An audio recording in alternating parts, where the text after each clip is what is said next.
Let's talk about the anxious one. The person who gets labeled too much, too intense, or needy. You know the one. Maybe it's you. Maybe it was someone you loved. They're the ones who call back after you don't respond. The ones who overthink that text you didn't send. The ones who feel a lump in their throat when the energy in the room shifts even slightly. They are hyper, attuned, deeply emotional, and often misunderstood. And here's the truth, they're not broken. They're not weak, they're not dramatic. They're wired differently. From a psychological standpoint, anxious attachment isn't a flaw. It's a response. It's often rooted in inconsistent caregiving early in life. You reached out, and sometimes you were seen, sometimes you weren't. So now, as an adult, your nervous system is constantly scanning for connection and threat. Your brain doesn't just want love. It's trained to need confirmation that love is still there. This isn't about drama. It's about survival. Anxiously attached individuals tend to give and give, not because they're manipulative, but because they hope, desperately, that if they can just do enough, they'll be chosen. They believe love must be earned, so they chase, they please. They apologize for things that weren't their fault. They text first, forgive easily, and shrink themselves to fit into relationships that never had room for them in the first place. And here's where it gets complicated. They often end up with avoidantly attached partners, the ones who keep their distance, who shut down when things get emotional, who see intimacy as a threat rather than a safe place. It's not malicious, it's just a different survival strategy. But this pairing becomes a cycle. The more the anxious partner reaches out, the more the avoidant pulls away. The more the avoidant retreats, the more the anxious one chases. It's exhausting, it's maddening, and it feels impossible to break. But here's what I want to say clearly. The anxious person isn't the problem. They're not less evolved, and not too emotional. They're simply trying to connect in a world that taught them love was unpredictable. Their desire to talk things through, to seek reassurance, to understand what went wrong, that's not weakness. That's courage, that's vulnerability in action. Unfortunately, vulnerability is often misread as neediness. And in a society that worships independence and stoicism, the anxious individual feels ashamed of their emotional hunger. But needing connection doesn't make you needy. It makes you human. Philosophically, let's take this deeper. At the core of the anxious attachment style is a fundamental question. Am I safe to be fully myself and still be loved? That question doesn't just live in romantic relationships. It lives in our friendships, our workplaces, and most importantly, in our relationship with ourselves. The anxious person isn't just seeking reassurance from others. They're seeking a mirror, a reflection that says, you're worthy, you're not too much, I choose you even when you're scared. But here's the challenge.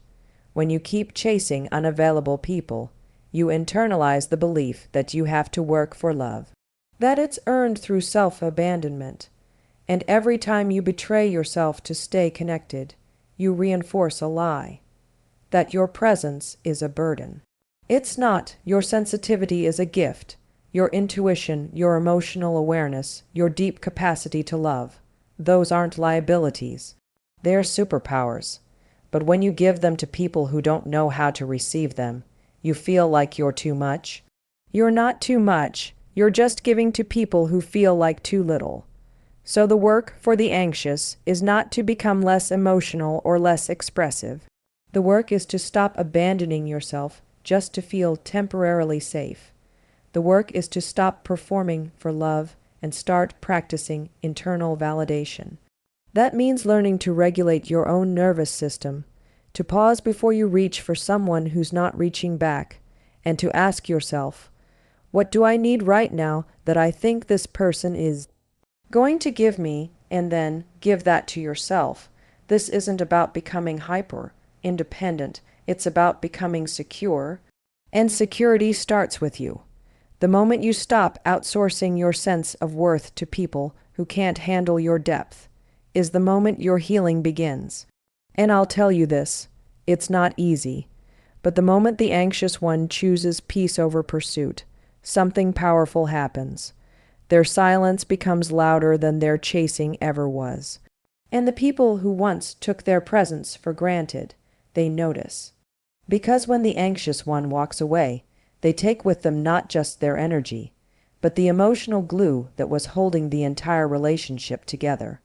So if that's you, the one who always stayed too long, gave too much, loved too deeply, know this, you were never wrong for loving. You were just loving people who didn't know how to receive it. And the moment you realize your love doesn't need to be earned, you stop settling for people who treat it like it's optional. Let that truth land, because it just might be the beginning of everything. Let's flip the lens now. Let's talk about the avoidant. We tend to judge them harshly cold, detached, emotionally unavailable. But it's not that simple, because avoidance isn't about a lack of feeling. It's about fear, deep old fear. Fear of being consumed, of being vulnerable, of losing control. And instead of chasing closeness like the anxious partner, the avoidant copes by pulling away from it. Not because they don't care, but because caring feels dangerous. You see, somewhere along the line, usually early in life, the avoidant learned that emotions were overwhelming, even unsafe. Maybe they had caregivers who were emotionally unpredictable or dismissive. Maybe they were praised for being strong and independent, and penalized subtly or overtly for being emotional or needing help. Over time, they internalized the idea that closeness equals chaos, that needing someone makes you weak, that self-sufficiency is safety. So now, as adults, when intimacy starts to build, their nervous system interprets it as a threat. It's not a conscious choice, it's a reflex. Closeness triggers discomfort, so they create distance. They shut down, get quiet, change the subject, or become critical. Not because they want to hurt you, but because they are trying to protect themselves. But here's the paradox. The very thing the avoidant wants, connection, stability, love, is the thing they're least equipped to receive. They crave intimacy, but fear losing themselves in it. So they live in this push-pull dynamic, come close but not too close. And here's what often happens in the anxious, avoidant pairing. The avoidant mistakes the anxious person's vulnerability for pressure. They feel pursued even when the anxious partner is just seeking clarity. They interpret emotional expression as neediness, and instead of responding, they retreat. They believe that holding their emotions back gives them power. But let's get something clear. Distance is not power. Disconnection is not control. Avoiding emotions doesn't make you stronger. It just keeps you stuck. Now, if you identify with this avoidant pattern, or you've been in a relationship with someone like this, here's what you need to understand. Avoidants aren't heartless. They feel deeply. In fact, many avoidants have such a hard time processing emotion because they feel too much. Their strategy is to compartmentalize, to intellectualize, to shut the door before things get messy. But what they're really doing is robbing themselves of the very human experience of being seen, flaws, fears, needs, and all. Avoidants often think that by staying emotionally neutral, they're staying in control. They pride themselves on not needing anyone. But that's not independence. That's emotional isolation. That's not strength. That's survival mode. And here's the kicker. As long as the anxious partner keeps showing up, the avoidant gets to maintain their illusion of power. They get to keep pulling away without consequence. But the dynamic shifts radically when the anxious one stops chasing, because suddenly all that space the avoidant created becomes emptiness. The silence they once welcomed becomes deafening, and the very thing they ran from, emotional intimacy, becomes the thing they're desperate to get back. Here's the philosophical truth behind it. Avoidance is a shield, and like all shields, it works until it doesn't. until the cost of avoiding becomes greater than the cost of feeling, until the connection is gone and there's no one left to protect yourself from. This is where the nightmare begins, not because the avoidant was abandoned, but because they abandoned themselves. They pushed love away and woke up alone.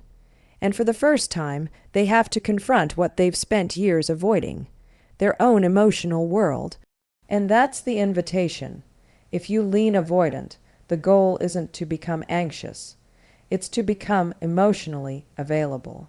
It's to challenge the belief that vulnerability equals weakness, because real power, real control, that comes from learning how to sit with discomfort, to stay present when things get intimate, to stop running. And I want to say something here directly to the avoidant types listening to this. Your instinct to pull away is valid. It kept you safe once, but it's not keeping you happy. If every relationship ends with you feeling disconnected, misunderstood, or emotionally distant, it's not because people keep failing you. It's because your walls keep pushing them out. Connection requires presence. It requires emotional participation. And that means learning how to tolerate the vulnerability you've been taught to fear. Because here's what's real: people don't leave avoidance because they have needs. People leave because the avoidant refuses to meet them halfway. People leave because they get tired of feeling like they're loving someone through a wall. The power isn't in staying cold. The power is in showing up. It's in saying, "I'm scared, but I'm here anyway." That's what real strength looks like. So ask yourself, what have you been avoiding that's costing you connection? What emotion, what memory, what belief are you still running from? Because the moment you stop protecting yourself from intimacy is the moment you actually become capable of it. And if you're brave enough to go there, you'll discover that love doesn't threaten your freedom, it completes it. There comes a moment, a quiet, almost imperceptible moment, when the anxious one stops. Reaching, it doesn't always look dramatic. There's no grand exit, no loud goodbye. It's subtle, a slower reply. A text that never gets sent. A hesitation that turns into silence. It's the shift from pursuit to peace. And it changes everything, because here's the truth: the anxious partner doesn't walk away quickly.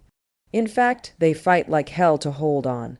They'll bend, compromise, apologize even when they didn't do anything wrong, just to keep the connection alive. Their nervous system is wired to avoid abandonment, which means they will stay long after the relationship has stopped feeling safe. But even the most giving, emotionally invested person has a limit. Even the most loyal heart gets tired of being misunderstood, shut down, or ignored. And when that breaking point comes, it's not a decision made out of spite. It's made out of exhaustion. They're not walking away to hurt anyone. They're walking away because their soul is depleted. And here's where everything shifts, not just for them, but for the avoidant.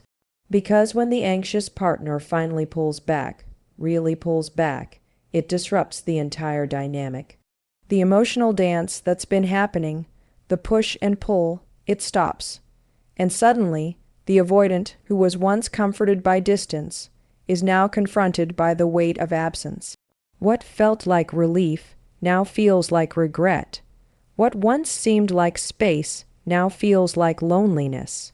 And here's why: the anxious partner, for all their emotional intensity, was doing the heavy lifting. They were the initiator, the one keeping the connection alive, the emotional glue. When they leave, so does the attention, the warmth, the emotional labor. And it's only then that the avoidant often realizes they weren't indifferent. They were disconnected. And now they have no one to reconnect with. This is the part no one talks about. Avoidants often don't feel the full impact of a breakup right away. They might seem unaffected at first, maybe even relieved, but weeks, sometimes months later, the emotions crash in. The silence gets loud, and for the first time, they feel the absence of the one person who never gave up on them until they had to. Now let's be clear. This isn't about blaming one attachment style or another. It's about understanding the cycle, because the moment the anxious partner walks away, both people are forced to confront what they've been avoiding.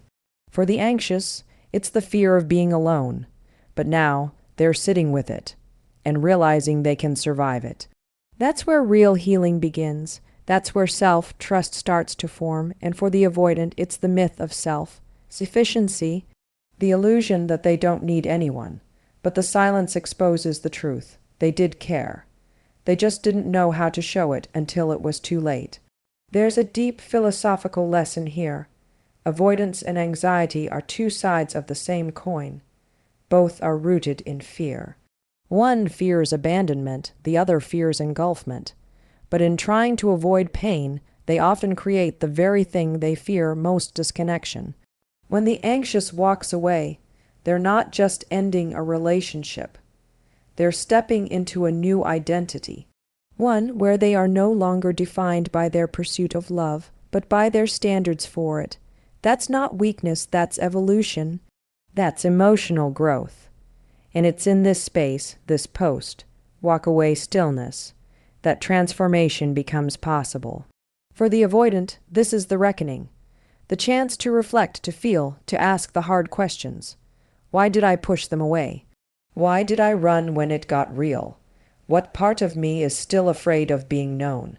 And for the anxious, this is the rebirth, the beginning of a new relationship with themselves. They start to recognize their patterns not with shame, but with curiosity. They stop over-explaining, overreaching, overgiving. They start asking, does this connection feel mutual, safe, nourishing? And if it doesn't, they move on, not out of fear, but out of self-respect. That's the real shift. It's not just that the anxious one walks away. It's that they stop chasing unavailable people altogether. They're no longer looking for someone to complete them. They're looking for someone who can meet them fully, consistently, openly. And that's when the avoidant faces their nightmare, not because they lost someone else, but because they finally see what they've been unwilling to face within themselves. The question now isn't, will they come back? It's, will I change enough that I'd be ready if they did? Because when the anxious one walks away, the cycle doesn't just end. A door opens, and what happens next, regret, repair, or repetition, is up to the person left standing in the silence. Sometimes the most powerful thing you can do isn't to stay and fix it. It's to walk away with your dignity intact and let your absence teach what your presence never could. So now we're in the aftermath, the moment after the anxious one has walked away and the avoidant has been left with the silence. This is where things get real, because at this stage, one of three things typically happens: growth, regret, or repetition. And which direction each person takes depends on one thing: whether they're willing to face themselves. Let's start with the avoidant. They're now feeling the consequences of their emotional distancing. What they once saw as maintaining space is now just emptiness. And for maybe the first time in a long time, they realize that the anxious partner wasn't the problem. The anxious one was the mirror, a reflection of the emotional work they refused to do. This is the moment when regret sets in. But regret on its own isn't transformation. Feeling bad about something doesn't make you better. You have to sit in the discomfort long enough to understand it. You have to own the role you played. Not just say, I miss them, but ask, what about me made them feel unseen? What part of myself have I been hiding even from me? And if the avoidant can go there, if they're willing to take the armor off and get curious instead of defensive, growth becomes possible. Because the truth is, emotional unavailability is learned, and if it's learned, it can be unlearned. But only if there's the willingness to stop blaming the other person and start being radically honest with yourself. And then there's the anxious partner who, by now, has been sitting in their own stillness. For the anxious one, the real challenge in the aftermath isn't missing the other person. It's resisting the urge to run back to what's familiar. Because the absence of chaos can feel like a void at first. That emotional roller coaster, it becomes addictive when it's all you know. So they have to fight the temptation to fill the space with another project, another chase, another person to fix. The ones who grow don't rush to replace the old pattern. They pause, they reflect. They learn how to self-regulate instead of outsourcing their worth to someone else's approval. This is where the anxious individual stops being driven by the fear of abandonment and starts being guided by self-respect. They begin to realize that their sensitivity isn't something that needs to be managed by someone else. It's something to be honored by themselves. That's the growth path. It's messy, it's slow, but it's real. Now, the hard part. Not everyone takes that path. Some avoidants don't learn. They don't reflect.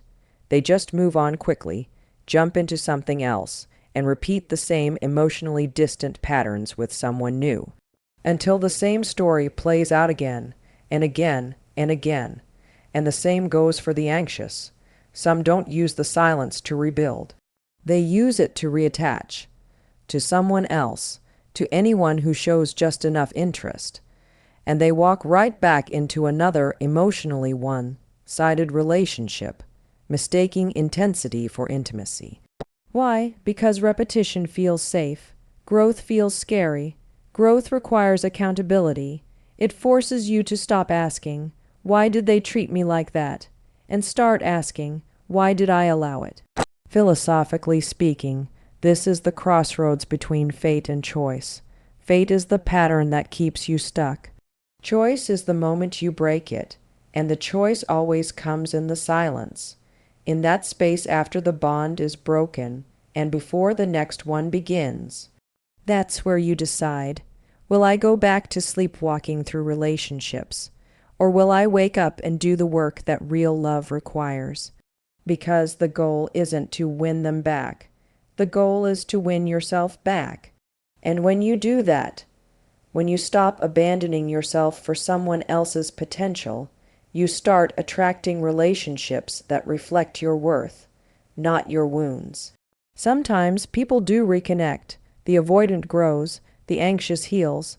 They come back together from a place of security, not dysfunction. But that reunion can only happen after a period of separation that's used wisely, not as a waiting room, but as a workshop. Other times they never speak again, and that too is okay, because not every connection is meant to last. Some are meant to wake you up. So whether you're the one who left or the one left behind, this moment right now is the moment that defines the future. What you do next either reinforces the past or rewrites the story. You have a choice: repeat the cycle or rise from it.